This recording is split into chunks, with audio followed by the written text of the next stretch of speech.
Let's look at the warm-up and determine, are they true or false? So look through each of those 6 and give me a T or an F. And then also solve 7 and 8. So again, today we're looking at inequalities. In order to do inequalities, we need to be able to solve for variables.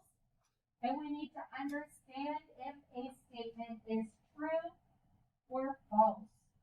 So for our warm-up, we're going to determine true and false, as well as solve for those equations.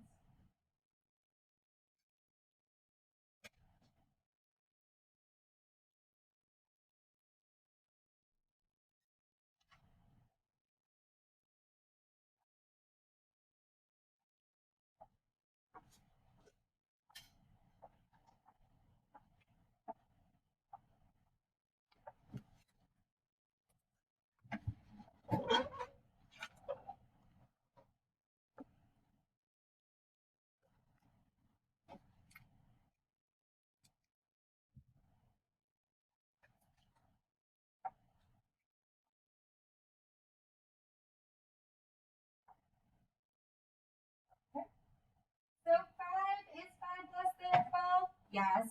So number 1 is true. And number 2, is 5 less than negative 12? No. So that is false. And number 3, is 5 greater than or equal to 12? No. So that one's false. And number 4, 5 isn't less than or equal to negative 12? So false. And then 5 and 6, is 5 greater than or equal to itself? That will always be true. So if it has the equal and the number is the same on both sides, that is true. So it didn't matter which direction the inequality went, 5 is equal to 5, so true. Okay, 7 and 8. We want to get the like terms together, so we're going to move the x's to the left and the numbers to the right.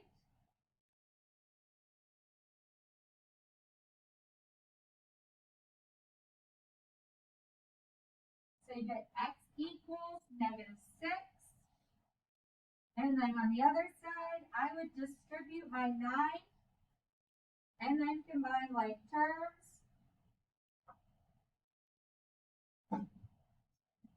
So you get 5x equals 9x minus 16. Subtract over your 9. And we get negative 4x equals negative 60. And that was a big thing I saw, is that we would lose our negatives in our problems. So on our test, like there was one question that had a negative 3 in it. A lot of us just stopped writing the negative for the 3. So we kind of messed up the signs. Now, a negative divided by a negative is a positive. So we get x equals a positive 15.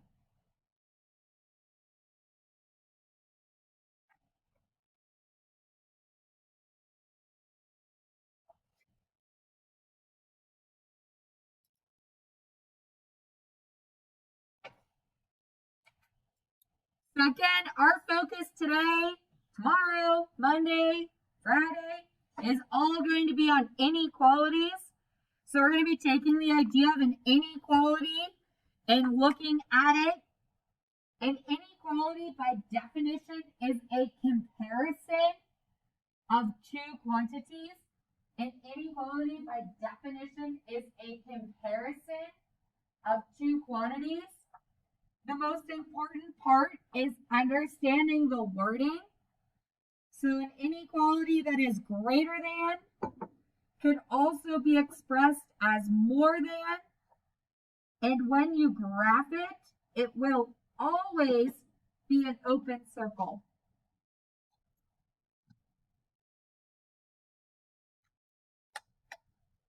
Less than can also be described as fewer than. And when you graph it, it is also an open circle.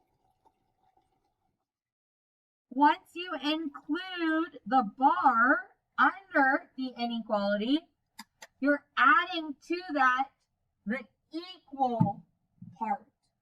So once you put the bar in there, you're adding to that the equal part, thus giving closed circles, because now we are more included. We're including those answers as part of our solutions.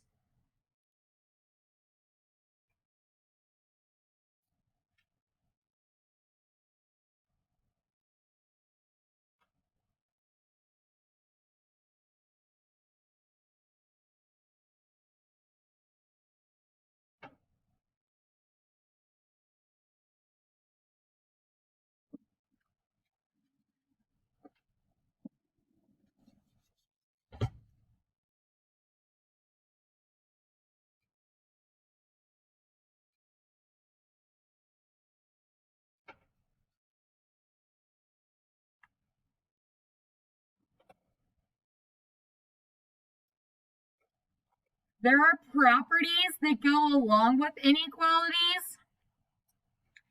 These properties are very similar to the properties we had for equations. However,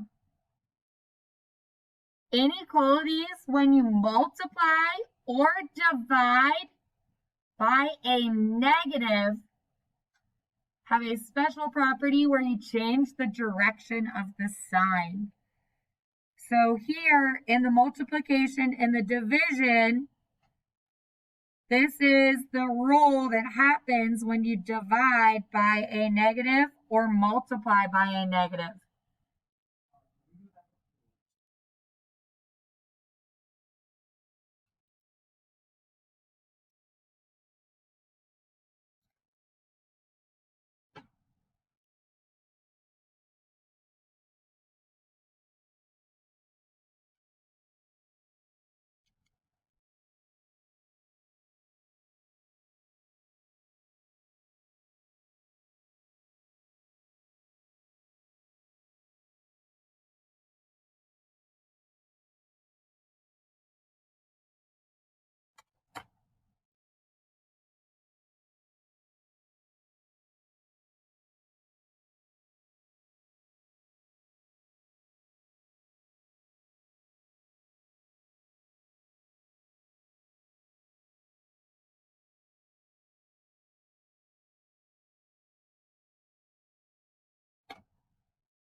I can always go back to it after we finish the lesson, okay? All right, so when you divide or multiply by a negative, it changes the direction of the inequality. And that's what happens right here. We multiply or divide by a negative c value, and it changes the direction of the inequality.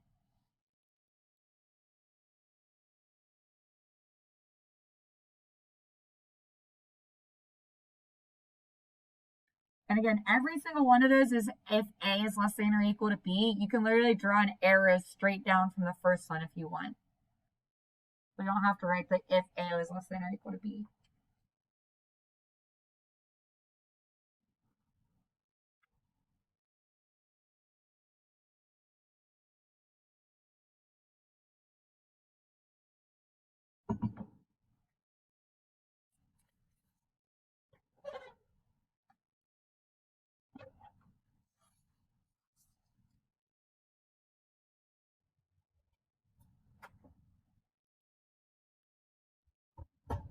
Okay?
An important part of mathematics is being able to know what a verbal statement means as an equation. So it says write an inequality for each. X is at most 25. So you know you have an X. And hopefully you understand there's a 25. If X is at most 25, then that means X is less than or equal to 25.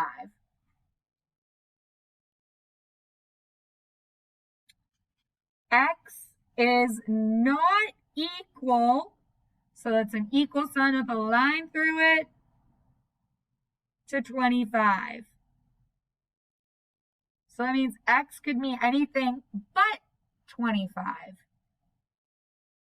So X could be less than 25, X can be greater than 25, but X cannot be 25. X is greater than 25. So that's where your little Pac-Man symbol or alligator, whatever you used to call it, is equaling the X. So it's eating the X, so X is greater than 25. And for X is less than 25. And in 3 and 4, it's never equal to, so no bar under the inequality.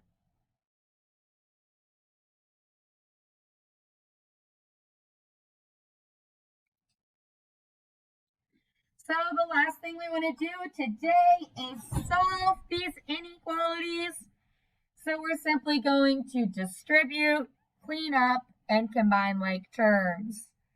So let's distribute that 3. So you get negative 2x is less than 3x minus 5. Sorry, 15, thank you.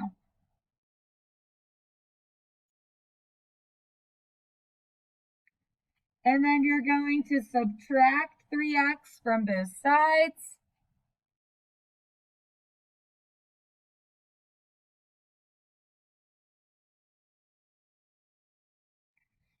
And this is why those properties are so important. You have negative 5x less than negative 15. So if you divide by a negative, your inequality changes direction. So x is greater than 3. On your number lines, I just need one number to the right and to the left of the number in the middle. So like 3 goes in the middle, 4, 5 above, 2 and 1 below. X is greater than, so you have an open circle, and you shade to the right. So I'm looking for a clear direction of shading and a clearly open circle. If you play games and I can't tell if they're open or closed, I'm just taking it off. Number 2, distribute.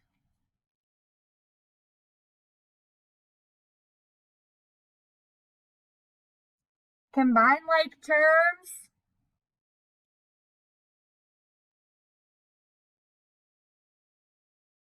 Move either your variable or your numbers.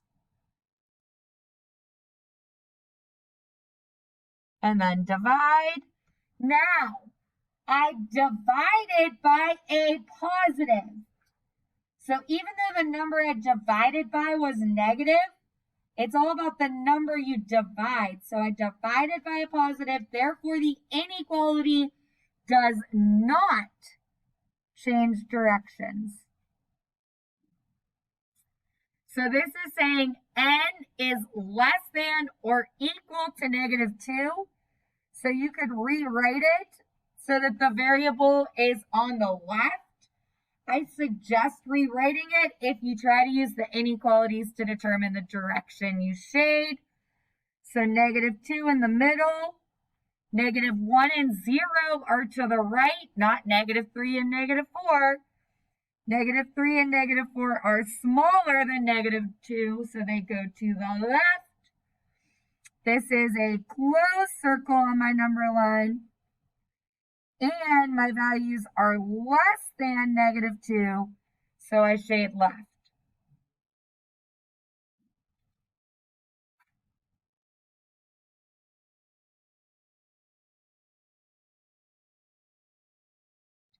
Let's eke out one more. So here, distribute your 7.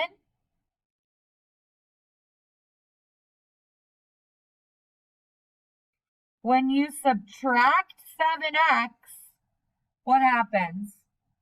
7x minus 7x is 0 greater than or equal to 14? So this is no solution. Similarly, if you do number 4, distribute your 2.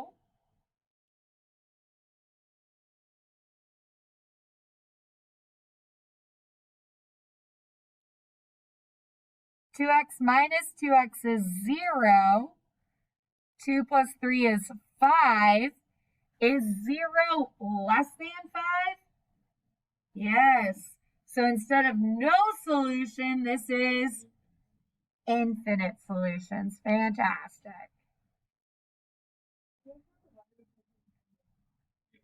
You could do negative infinity to infinity, so you'd have to give me both because it's like the solution set. Or you can write infinite, and you have to, on the number line, shade the entire thing. Exactly. You don't even have to put numbers because it's all the numbers. If you want to put numbers, you can put any set of numbers you want, but it's infinite, so your answer has to be all of those numbers. Your homework is just that next page of the packet. Don't worry about the word problems because your homework doesn't have word problems.